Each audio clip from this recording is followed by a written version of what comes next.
ಎಲ್ಲಾ ಗೃಹಲಕ್ಷ್ಮಿರಿಗೂ ಕೂಡ ಈಗ ಬಾಕಿ ಕಂತು ಹಣ ಬಿಡುಗಡೆಗೆ ಕ್ಷಣಗಣನೆ ಅಂತಾನೂ ಕೂಡ ಇಲ್ಲಿ ಹೇಳ್ಬಹುದು. ಯಾಕಂದ್ರೆ 2,000 ಪ್ಲಸ್ 2,000 ಒಟ್ಟು 4,000 ರೂಪಾಯಿ ಬಾಕಿ ಹಣ ಈಗ ಜಮೆ ಆಗ್ತಾ ಇದೆ. ಗೃಹಲಕ್ಷ್ಮಿಯರಿಗೆ ಭರ್ಜರಿ ಎರಡು ದೊಡ್ಡ ಸಿಹಿ ಸುದ್ದಿನೇ ಬಂದಿದೆ. ಇನ್ನು ವೀಕ್ಷಕರೇ, ನಿಮ್ಮ ಹತ್ರ BPL ಕಾರ್ಡ್ ಇರಲಿ, APL ಕಾರ್ಡ್ ಇರಲಿ, ರೇಷನ್ ಕಾರ್ಡ್ ಇರಲಿ ವೀಕ್ಷಕರೇ, ನಿಮಗೂ ಕೂಡ ಭರ್ಜರಿ ಸಿಹಿ ಸುದ್ದಿ ಒಂದು ಸರ್ಕಾರದಿಂದ ಬಂದಿದೆ. ಇನ್ನು ಅನ್ನಭಾಗ್ಯ ಫಲಾನುಭವಿಗಳಿಗೆ ಇಂದಿರಾ ಕಿಟ್ ಯಾವಾಗಿಂದ ಸಿಗುತ್ತೆ, ಇದರ ಬಗ್ಗೆನೂ ಕೂಡ ದೊಡ್ಡ ಒಂದು ಸಿಹಿ ಸುದ್ದಿ ಬಂದಿದೆ ವೀಕ್ಷಕರೇ. ವಿಡಿಯೋನ ದಯವಿಟ್ಟು ಪೂರ್ತಿಯಾಗಿ ನೋಡಿ. ಇನ್ನು ಕರ್ನಾಟಕದಲ್ಲಿ ಈಗ ವಿಧಾನಸಭಾ ಉಪಚುನಾವಣೆ ಕೂಡ ನಡೀತಾ ಇದೆ. ಈಗ ಬಾಗಲಕೋಟೆ ಆಗಿರ್ಬೋದು, ದಾವಣಗೆರೆ ಉಪಚುನಾವಣೆ ಆಗಿರ್ಬೋದು ವೀಕ್ಷಕರೇ, ಕಣ ದಿನದಿಂದ ದಿನಕ್ಕೆ ರಂಗೇರ್ತಾ ಇದೆ. ಶಾಸಕ ಬಸವನಗೌಡ ಪಾಟೀಲ್ ಯತ್ನಾಳ್ ಅವರು ರಾಜ್ಯ ಕಾಂಗ್ರೆಸ್ ಸರ್ಕಾರದ ವಿರುದ್ಧ ತೀವ್ರ ವಾಗ್ದಾಳಿ ನಡೆಸಿದ್ದಾರೆ.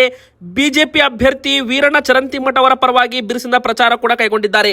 ಅಷ್ಟು ಮಾತ್ರವಲ್ಲದೆ, ನಾನು ಮುಖ್ಯಮಂತ್ರಿ ಆದ್ರೆ ಗಂಡಸರಿಗೆ 2,000 ರೂಪಾಯಿ, ಹೆಂಗಸರಿಗೆ 3,000 ರೂಪಾಯಿ ಕೊಡ್ತೀನಿ ಅಂತ ಬಸವನಗೌಡ ಪಾಟೀಲ್ ಯತ್ನಾಳ್ ಅವರು ಘೋಷಣೆಯನ್ನ ಇಲ್ಲಿ ಮಾಡಿರುವಂತದ್ದು. ಈಗ ಬನ್ನಿ ವೀಕ್ಷಕರೇ, ಕರ್ನಾಟಕದಲ್ಲಿ ಮತ್ತೆ 12-15 ಜಿಲ್ಲೆಗಳಿಗೆ ಗುಡುಗು ಸಹಿತ ಮಳೆ ಎಚ್ಚರಿಕೆ ಕೊಡಲಾಗಿದೆ. ಅಂದ್ರೆ ಬಿರುಗಾಳಿ ಸಮೇತ ಮಳೆ ಸುರಿಯೋದ್ರಿಂದ 12-13 ಜಿಲ್ಲೆಗಳ ಜನರು ಎಚ್ಚರದಿಂದಿರಬೇಕು. ಆ 13 ಜಿಲ್ಲೆಗಳ ಹೆಸರು ಕೂಡ ಹೇಳಿದ್ದೇವೆ. ನಿಮ್ಮ ಊರಲ್ಲೂ ಕೂಡ ಮಳೆ ಬರ್ತಾ ಇದ್ರೆ ಬೇಗನೆ ವಿಡಿಯೋ ಕೆಳಗಡೆ ಕಮೆಂಟ್ ಬಾಕ್ಸ್ ಅಲ್ಲಿ ನಿಮ್ಮ ಊರಿನ ಹೆಸರನ್ನ ಕಮೆಂಟ್ ಮಾಡಿ. ಇನ್ನು SSLC ವಿದ್ಯಾರ್ಥಿಗಳಿಗೆ ಫಲಿತಾಂಶ ದಿನಾಂಕ ಯಾವಾಗ? ಎದಕ್ಕಂದ್ರೆ ವೀಕ್ಷಕರು, ಈಗ PUC ಫಲಿತಾಂಶ ಕೂಡ ಬಿಡುಗಡೆ ಆಗ್ತಾ ಇದೆ. ಇನ್ನು SSLC ವಿದ್ಯಾರ್ಥಿಗಳಿಗೆ ಹಿಂದಿ ಪರೀಕ್ಷೆ ಬಗ್ಗೆ ಗೊಂದಲ ಕೂಡ ಇದೆ. ಒಂದು ಕಡೆಗೆ ಹಿಂದಿ ಪರೀಕ್ಷೆ ರಿಸಲ್ಟ್ ಅಲ್ಲಿ ಕ್ಯಾಲ್ಕುಲೇಟ್ ಮಾಡ್ತಾರೋ ಇಲ್ವೋ, ಇದ್ರ ಬಗ್ಗೆನೂ ಕೂಡ ಅಪ್ಡೇಟ್ ನೋಡೋಣ. ಇನ್ನು ಬಂಗಾರ ಮತ್ತು ಬೆಳ್ಳಿ ಬೆಲೆ ಬಗ್ಗೆನೂ ಕೂಡ ದೊಡ್ಡ ಒಂದು ಸಿಹಿ ಸುದ್ದಿ ಇವತ್ತು ಬಂದಿರುವಂತದ್ದು. ಈ ಒಂದು ವಿಡಿಯೋದಲ್ಲಿ ಎಲ್ಲಾ ಕೂಡ ಡೀಟೇಲ್ ಆಗಿ ಮಾಹಿತಿ ನಿಮಗೆ ಕೊಟ್ಟಿದ್ದೇನೆ. ಎದಕ್ಕಂದ್ರೆ ಬಂಗಾರ ಬೆಳ್ಳಿ ಬೆಲೆ ಇಳಿಕೆ ಆಗ್ತಾ ಇದೆ. ಮುಂದಿನ ಬರೋ ದಿನಗಳಲ್ಲಿ ಮತ್ತೆ ಇಳಿಕೆ ಆಗುತ್ತೆ, ಏರಿಕೆ ಆಗುತ್ತೆ. ಈಗ ಖರೀದಿ ಮಾಡಬೇಕಾ ಬೇಡವಾ ಅದನ್ನು ಕೂಡ ನಿಮಗೆ ವಿಡಿಯೋದಲ್ಲಿ ಮಾಹಿತಿ ಸಿಗಲಿದೆ. ಹೀಗಾಗಿ ಪ್ರತಿಯೊಬ್ಬರು ಕೂಡ ದಯವಿಟ್ಟು ವಿಡಿಯೋನ ಪೂರ್ತಿಯಾಗಿ ಕೊನೆ ತನಕ ನೋಡ್ತಾ ಇರಿ. ಇನ್ನು ಗೃಹಲಕ್ಷ್ಮಿ ಫಲಾನುಭವಿಗಳು ರೇಷನ್ ಕಾರ್ಡ್ ನಿಮ್ಮ ಹತ್ರನೂ ಕೂಡ ಇದ್ರೆ ಬೇಗನೆ ವಿಡಿಯೋಗೆ ಒಂದು ಲೈಕ್ ಮಾಡಿ. ಎದಕ್ಕಂದ್ರೆ ನಿಮಗೆ ಬಂಪರ್ ಗುಡ್ ನ್ಯೂಸ್ ಬಂದಿದೆ ವೀಕ್ಷಕರೇ. ಇನ್ನು ಪ್ರತಿಯೊಬ್ಬರು ಕೂಡ ಕಮೆಂಟ್ ಬಾಕ್ಸ್ ಅಲ್ಲಿ ನಿಮ್ಮ ಊರಿನ ಹೆಸರನ್ನ ಕಮೆಂಟ್ ಮಾಡೋದ್ರ ಜೊತೆಗೆ ನಿಮಗೆ 28ನೇ ಕಂತು ಹಣ ಜಮೆ ಆಗಿದೆಯಾ, ಎಸ್ ಆರ್ ನೋ ಅಂತ ದಯವಿಟ್ಟು ಕಮೆಂಟ್ ಮಾಡಿ ವೀಕ್ಷಕರೇ. ನಿಮ್ಮ ಒಂದು ಕಮೆಂಟ್ ಇಂದ ಪ್ರತಿಯೊಬ್ಬರಿಗೂ ಕೂಡ ತುಂಬಾ ಸಹಾಯವಾಗುತ್ತೆ. ಬನ್ನಿ ವೀಕ್ಷಕರೇ, ಮೊದಲಿಗೆ ಗೃಹಲಕ್ಷ್ಮಿ ಯೋಜನೆ ಬಗ್ಗೆ ಅಪ್ಡೇಟ್ ನೋಡೋಣ. ಎದಕ್ಕಂದ್ರೆ ಈಗ ಗೃಹಲಕ್ಷ್ಮಿ ಯೋಜನೆ ಬಾಕಿ ಕಂತು ಬಿಡುಗಡೆ ಆಗ್ತಾ ಇದೆ ಅಂತ ಸುದ್ದಿಗಳು ಈಗ ಹೇಳಲಾಗ್ತಾ ಇದೆ. ಅಂದ್ರೆ ಈಗಾಗಲೇ ನಿಮ್ಗೆ ಗೊತ್ತಿರೋ ಹಾಗೆ ಕರ್ನಾಟಕದಲ್ಲಿ ವಿಧಾನಸಭಾ ಉಪಚುನಾವಣೆ ಕೂಡ ನಡೀತಾ ಇದೆ. ಈ ಒಂದು ಉಪಚುನಾವಣೆ ಸಂದರ್ಭದಲ್ಲಿ ಕಾಂಗ್ರೆಸ್ ಸರ್ಕಾರ ಮತದಾರರನ್ನ ಸೆಳೆಯಲು ಬಾಕಿ ಕಂತು ಹಣ ಬಿಡುಗಡೆ ಮಾಡಬಹುದು ಅಂತ ಈಗಾಗಲೇ ಒಂದು ಅರ್ಜಿ ಕೂಡ ಹೈಕೋರ್ಟ್ ಅಲ್ಲಿ ಸಲ್ಲಿಕೆ ಆಗಿತ್ತು. ಈ ತರ ಮಾಡಬಾರ್ದು, ಉಪಚುನಾವಣೆ ಇರೋದ್ರಿಂದ, ನೀತಿ ಸಂಹಿತೆ ಜಾರಿಯಲ್ಲಿ ಇರೋದ್ರಿಂದ ಕಾಂಗ್ರೆಸ್ ಪಕ್ಷದವರು ಬಾಕಿ ಕಂತು ಹಣ ಗ್ಯಾರಂಟಿ ಯೋಜನೆಗಳ ಮೂಲಕ ಮತದಾರರನ್ನ ಸೆಳೀತಾ ಇದ್ದಾರೆ ಅಂತ ದಾವಣಗೆರೆ ದಕ್ಷಿಣ ಕ್ಷೇತ್ರದ ಉಪಚುನಾವಣೆಯ ಸ್ವತಂತ್ರ ಅಭ್ಯರ್ಥಿ ಗೌತಮ್ ಕುಮಾರ್ ಜೈನ್ ಅವರು ಇದರ ಬಗ್ಗೆ ಅರ್ಜಿಯನ್ನ ಹಾಕಿದ್ರು. ನಂತರ ಇದು ಹೈಕೋರ್ಟ್ ಅಲ್ಲಿ ಅರ್ಜಿಯನ್ನ ಒಂದು ಚೆಕ್ ಮಾಡಿದಾಗ ಈ ವಾದವನ್ನ ಆಲಿಸಿದ ನ್ಯಾಯಾಲಯವು ಆ ಯೋಜನೆಗಳ ಹಣ ಬಿಡುಗಡೆಗೆ ತಡೆ ನೀಡಲು ನಿರಾಕರಿಸುವ ಮೂಲಕ ಸರ್ಕಾರಕ್ಕೆ ಗುಡ್ ನ್ಯೂಸ್ ಕೊಟ್ಟಿದೆ. ಅಂದ್ರೆ ಜನಪರ ಯೋಜನೆಗಳು ಏನಿದ್ದಾವ್ ನೋಡಿ, ಆ ಒಂದು ಹಣವನ್ನ ಬಿಡುಗಡೆ ಮಾಡಬಾರ್ದು ಅಂತ ನಾವು ಹೇಳಲ್ಲ.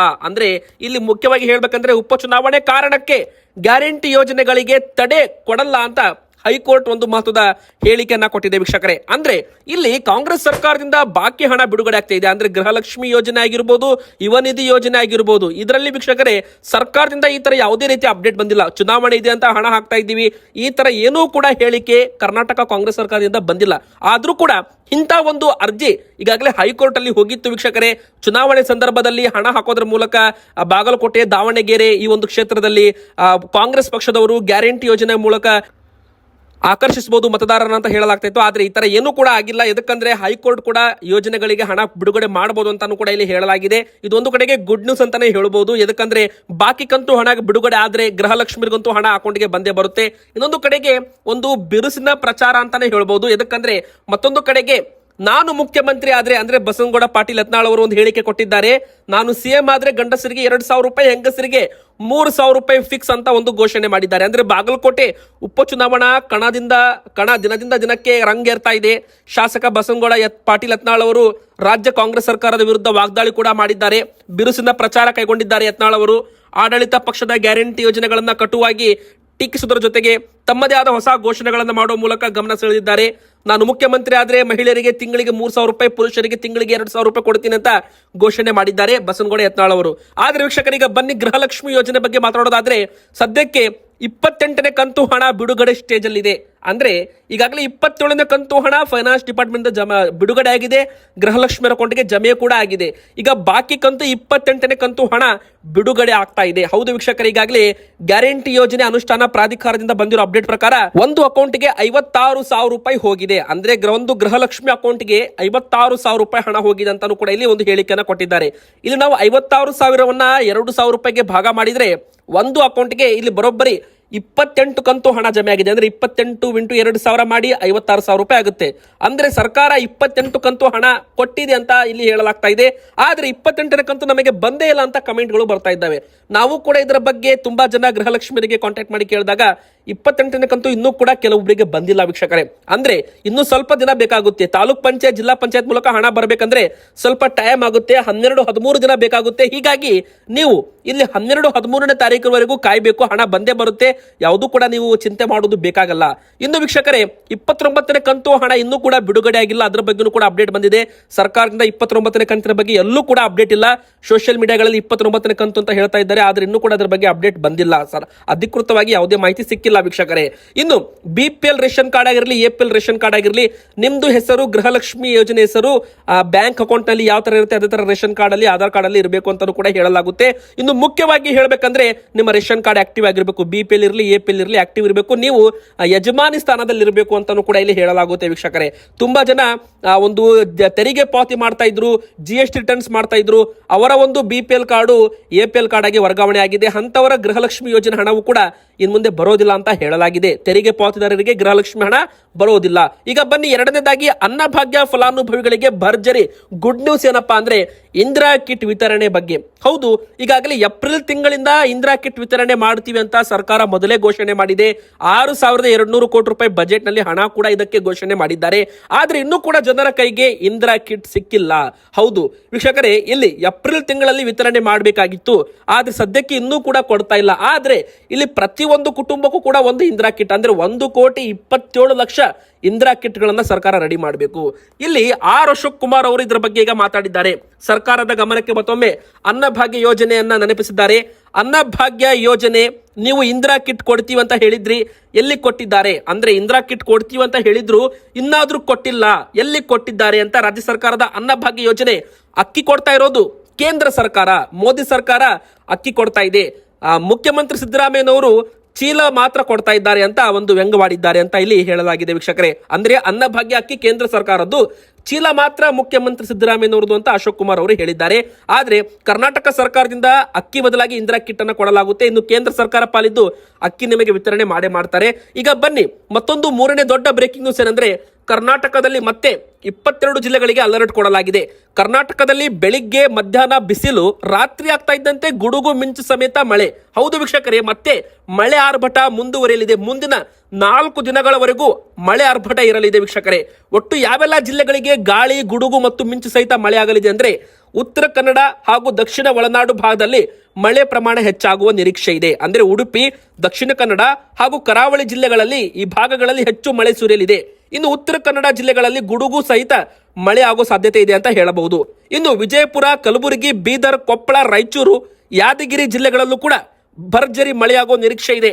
ಎಲ್ಲೋ ಅಲರ್ಟ್ ನೀಡಿರುವ ಪಟ್ಟಿಗಳ ಪ್ರಕಾರ ನೋಡ್ತಾ ಹೋಗೋದಾದ್ರೆ ವಿಜಯಪುರ, ಬಾಗಲಕೋಟೆ, ಬೆಳಗಾವಿ, ಧಾರವಾಡ, ಗದಗ, ವಿಜಯನಗರ, ಬಳ್ಳಾರಿ, ದಾವಣಗೆರೆ, ಉತ್ತರ ಕನ್ನಡ, ಶಿವಮೊಗ್ಗ, ಹಾವೇರಿ, ಉಡುಪಿ, ದಕ್ಷಿಣ ಕನ್ನಡ, ಹಾಸನ, ಮಂಡ್ಯ, ರಾಮನಗರ, ಬೆಂಗಳೂರು ನಗರ, ಗ್ರಾಮಾಂತರ, ಚಾಮರಾಜನಗರ, ಮೈಸೂರು, ಕೊಡಗು ಜಿಲ್ಲೆಗಳು ಸೇವೆ. ಗುಡುಗು ಮಿಂಚು ಸಹಿತ ಮಳೆಯಾಗುವ ಸಾಧ್ಯತೆ ಇದೆ. ಸಾರ್ವಜನಿಕರು ಎಚ್ಚರಿಕೆ ವಹಿಸುವಂತೆ ಹವಾಮಾನ ಇಲಾಖೆ ಹೇಳಿ. ನೀವು ಯಾವ ಊರಿನಿಂದ ವಿಡಿಯೋ ನೋಡ್ತಿದ್ರ, ನಿಮ್ಮ ಊರಿನ ಹೆಸರನ್ನ ದಯವಿಟ್ಟು ಕಮೆಂಟ್ ಮಾಡಿ ವೀಕ್ಷಕರೇ. ಬನ್ನಿ, ಈಗ ಮತ್ತೊಂದು ದೊಡ್ಡ ಬ್ರೇಕಿಂಗ್ ನ್ಯೂಸ್ ಏನಂದ್ರೆ ಬಂಗಾರ ಮತ್ತು ಬೆಳ್ಳಿ ಬೆಲೆಗಳು ಇಳಿಮುಖದಲ್ಲಿ ಸಾಗ್ತಾ ಇದ್ದಾವೆ. ಹೌದು ವೀಕ್ಷಕರೇ, ಬೆಳ್ಳಿ ಬೆಲೆ ಕೂಡ ಭರ್ಜರಿ ಕುಸಿತವಾಗ್ತಾ ಇದೆ. ಇದು ಮತ್ತೊಮ್ಮೆ ಅವಕಾಶನ ಅಥವಾ ಮತ್ತೊಮ್ಮೆ ಬೆಲೆ ಇಳಿಕೆ ಆಗೋ ಮುನ್ಸೂಚನೆನ ವೀಕ್ಷಕರೇ. ಇಂಟರ್ನ್ಯಾಷನಲ್ ಮಾರ್ಕೆಟ್ ಅಲ್ಲಿ ಬಂಗಾರ, ಬೆಳ್ಳಿ ಬೆಲೆ ಇಳಿಮುಖ ಆಗ್ತಾ ಇರೋದು ಕಾರಣ ಏನಪ್ಪಾ ಅಂದ್ರೆ ಅಮೆರಿಕ, ಇಸ್ರೇಲ್ ಮತ್ತು ಇರಾನ್ ನಡುವಿನ ಉದ್ವಿಗ್ನತೆ ಪರಿಸ್ಥಿತಿ ವೀಕ್ಷಕರೇ. ಯಾವಾಗ ಈ ಒಂದು ಭಾಗದಲ್ಲಿ ಕೊಲ್ಲಿಯುದ್ಧದಲ್ಲಿ ಯುದ್ಧ ಆಯ್ತು ನೋಡಿ, ಕಚ್ಚಾ ತೈಲ ಬೆಲೆ ಏರಿಕೆ ಆಯಿತು. ಕಚ್ಚಾ ತೈಲದಲ್ಲಿ ಹಣ ಹೂಡಿಕೆದಾರರು ಅಂದ್ರೆ ಶೇರ್ ಇನ್ವೆಸ್ಟರ್ಸ್ ಕಚ್ಚಾ ತೈಲದಲ್ಲಿ ಹೂಡಿಕೆ ಮಾಡೋದಕ್ಕೆ ಸ್ಟಾರ್ಟ್ ಮಾಡಿದ್ದಾರೆ. ಹೀಗಾಗಿ ಬಂಗಾರ, ಬೆಳ್ಳಿ ಬೆಲೆಯಲ್ಲಿ ಇಳಿಮುಖ ಕಂಡಿದೆ ಅಂತ ತಜ್ಞರು ಹೇಳ್ತಾ ಇರುವಂತದ್ದು. ಹಾಗಾದ್ರೆ ಬೆಳ್ಳಿ ಮತ್ತಷ್ಟು ಇಳಿಕೆ ಆಗುತ್ತಾ? ಹೌದು ವೀಕ್ಷಕರೇ, ತಜ್ಞರ ಪ್ರಕಾರ ಯುದ್ಧ ಇದೇ ತರ ಮುಂದುವರಿದು ಕಚ್ಚಾ ತೈಲ ಬೆಲೆ ಏರಿಕೆ ಆದ್ರೆ ಜನರು ಹೂಡಿಕೆ ಮಾಡೋದು ಕಚ್ಚಾ ತೈಲದಲ್ಲಿ, ಬಂಗಾರ ಬೆಳ್ಳಿಯಲ್ಲಿ ಹೂಡಿಕೆ ಮಾಡಲ್ಲ. ಹೀಗಾಗಿ ಇದ್ರ ಡಿಮ್ಯಾಂಡ್ ಕಡಿಮೆ ಆಗುತ್ತೆ ಅಂತ ಹೇಳ್ಬೋದು ವೀಕ್ಷಕರೇ. ಆದ್ರೆ ಇದೆಲ್ಲ ಕೂಡ ಇಂಟರ್ನ್ಯಾಷನಲ್ ಮಾರ್ಕೆಟ್ ಮೇಲೆ ಡಿಪೆಂಡ್ ಆಗಿರುತ್ತೆ. ಸದ್ಯಕ್ಕೆ ಎಷ್ಟು ಇಳಿಕೆ ಆಗಿದೆ ಅಂದ್ರೆ 3,500 ರೂಪಾಯಿ ಪ್ರತಿ 10 ಗ್ರಾಮ್ ಮೇಲೆ ಇಳಿಕೆ ಆಗಿರುವಂತದ್ದು. ನಿನ್ನೆ 1,55,000 ರೂಪಾಯಿ ಇದ್ದು ಬಂಗಾರ ಇವತ್ತು 1,51,500 ರೂಪಾಯಿ ಆಗಿದೆ. ಅಂದ್ರೆ ಬರೋಬ್ಬರಿ 3,500 ರೂಪಾಯಿ ಅಷ್ಟು ಬಂಗಾರದ ಬೆಲೆಯಲ್ಲಿ ಭರ್ಜರಿ ಇಳಿಕೆ ಒಂದು ಕಂಡಿರುವಂತದ್ದು ವೀಕ್ಷಕರು. ಇದು ಒಂದು ಕಡೆಗೆ ಗುಡ್ ನ್ಯೂಸ್ ಅಂತಾನೆ ಹೇಳ್ಬೋದು. ಇನ್ನು ಎರಡನೇದಾಗಿ ಬೆಳ್ಳಿ ಬೆಲೆ ಕೂಡ ಇದೇ ತರ ಇಳಿಕೆ ಆಗ್ತಾ ಇದೆ. ಒಂದೇ ದಿನ ಬರೋಬ್ಬರಿ 9,000 ರೂಪಾಯಿ ಇಳಿಕೆ ಆಗಿದೆ. ಮಲ್ಟಿ ಕಾಮೊಡಿಟಿ ಎಕ್ಸ್ಚೇಂಜ್ ಅಂತ ಬರುತ್ತೆ ಟ್ರೇಡಿಂಗ್ ವ್ಯೂ ನಲ್ಲಿ. ಅಲ್ಲಿ ಸಿಲ್ವರ್ ಫ್ಯೂಚರ್ಸ್ ಬರೋಬ್ಬರಿ ಇಲ್ಲಿ 15,000 13,000 ರೂಪಾಯಿ ಅಷ್ಟು ಇಳಿಮುಖದಲ್ಲಿ ಸಾಗಿದೆ. ಹಾಗಾದ್ರೆ ಸೋಮವಾರ ಮತ್ತೊಮ್ಮೆ, ಮಂಗಳವಾರ ಮತ್ತೊಮ್ಮೆ ಇಳಿಮುಖದಲ್ಲಿ ಸಾಗಬಹುದು ಅಂತಾನು ಕೂಡ ಇಲ್ಲಿ ಹೇಳ್ಬೋದು. ಹಾಗಾದ್ರೆ ಬೆಳ್ಳಿ 1 ಕೆಜಿಗೆ ಬೆಲೆ ಎಷ್ಟು? ಬಂಗಾರ ಅಂತೂ ಗೊತ್ತಾಯ್ತು, 10 ಗ್ರಾಮ್ 24 ಕ್ಯಾರೆಟ್ ಚಿನ್ನದ ಬೆಲೆ ಬರೋಬ್ಬರಿ 1,51,500 ರೂಪಾಯಿ ಇದೆ. ಇದ್ರ ಮೇಲೆ 3% GST ಎಕ್ಸ್ಟ್ರಾ ಇರುತ್ತೆ. ಅದೇ ಬೆಳ್ಳಿ ಬೆಲೆ 1 ಕೆಜಿಗೆ ಈಗ 2,50,000 ರೂಪಾಯಿದ್ದು 2,40,000 ರೂಪಾಯಿಗೆ ಬಂದು ನಿಂತಿದೆ. ಇದ್ರ ಮೇಲೂ ಕೂಡ 3% GST ಮತ್ತೆ ಮೇಕಿಂಗ್ ಚಾರ್ಜಸ್ ಎಕ್ಸ್ಟ್ರಾ ಇರುತ್ತೆ. ವೀಕ್ಷಕರೇ, ನಿಮಗೆ ಒಂದು ಪ್ರಶ್ನೆ ಕೇಳ್ತೀವಿ, ಆ ಪ್ರಶ್ನೆಗೆ ಉತ್ತರ ಕೊಡಿ. ನಿಮ್ಮ ಪ್ರಕಾರ ಬಂಗಾರದ ಸರಿಯಾದ ಬೆಲೆ ಎಷ್ಟಾಗಬೇಕು? ನಿಮ್ಮ ಅನಿಸಿಕೆ ದಯವಿಟ್ಟು ಕಮೆಂಟ್ ಮಾಡಿ. ಈಗ ಬನ್ನಿ ವೀಕ್ಷಕರೇ, ಕೊನೆಯದಾಗಿ SSLC ಪರೀಕ್ಷೆ ಮುಕ್ತಾಯವಾಗಿದೆ. ಏಪ್ರಿಲ್ 24ಕ್ಕೆ ಫಲಿತಾಂಶ ಪ್ರಕಟವಾಗಲಿದೆ ಅಂತೆ. ಎಲ್ಲ SSLC ವಿದ್ಯಾರ್ಥಿಗಳಿಗೂ ಮತ್ತೊಂದು ಇಂಪಾರ್ಟೆಂಟ್ ಅಪ್ಡೇಟ್ ಏನಪ್ಪಾ ಅಂದ್ರೆ, ಈ ಬಾರಿ 525 ಅಂಕಕ್ಕೆ ಮಾತ್ರ ಪರೀಕ್ಷಾ ಫಲಿತಾಂಶವನ್ನು ಬಿಡುಗಡೆ ಮಾಡ್ತಾರೆ. ಹಿಂದಿ ಪರೀಕ್ಷೆ ಆಟಕ್ಕಿದ್ರು ಲೆಕ್ಕಕ್ಕಿಲ್ಲ ಅಂತ ಮೊದಲೇ ಹೇಳಲಾಗಿದೆ. ಅಂದ್ರೆ ಈ ವರ್ಷ SSLC ಪರೀಕ್ಷೆ ಬುಧವಾರ ಮುಕ್ತಾಯವಾಗಿದೆ. ಶಿಕ್ಷಣ ಇಲಾಖೆ ಘೋಷಣೆ ಮಾಡಿರೋ ವೇಳಾಪಟ್ಟಿಯಂತೆ ಏಪ್ರಿಲ್ 24ಕ್ಕೆ ಫಲಿತಾಂಶ ಪ್ರಕಟವಾಗಲಿದೆ. ಇನ್ನು ಇದೇ ಏಪ್ರಿಲ್ 7ನೇ ತಾರೀಕಿಗೆ ದ್ವಿತೀಯ PUC ಫಲಿತಾಂಶ ಹೊರಬೀಳೋ ನಿರೀಕ್ಷೆ ಇದೆ. ಅಂದ್ರೆ ಇಲ್ಲಿ PU ಪರೀಕ್ಷೆ ಕೂಡ ಮುಗಿದಿದೆ. PU ವಿದ್ಯಾರ್ಥಿಗಳಿಗೆ ಗುಡ್ ನ್ಯೂಸ್ ಏನಪ್ಪಾ ಅಂದ್ರೆ ಫಲಿತಾಂಶ ಇದೇ 7ನೇ ತಾರೀಕಿಗೆ ಬರ್ತಾ ಇದೆ. ಆದ್ರೆ 24ನೇ ತಾರೀಕಿಗೆ SSLC ವಿದ್ಯಾರ್ಥಿಗಳ ಫಲಿತಾಂಶ ಕೂಡ ಬರಲಿದೆ. ಆನ್ಲೈನ್ ಅಲ್ಲಿ ಯಾವ ತರ ನೋಡಬೇಕು ಅಂತ ನಿಮಗೆ ಗೊತ್ತಿಲ್ಲ ಅಂದ್ರೆ SSLC ಅಂತ ಕಮೆಂಟ್ ಮಾಡಿ, ವಿಡಿಯೋ ಮೂಲಕ ಎಲ್ಲ ಅಪ್ಡೇಟ್ ಕೊಡ್ತೀವಿ. ಚಾನಲ್ಗೆ ಸಬ್ಸ್ಕ್ರೈಬ್ ಆಗಿ.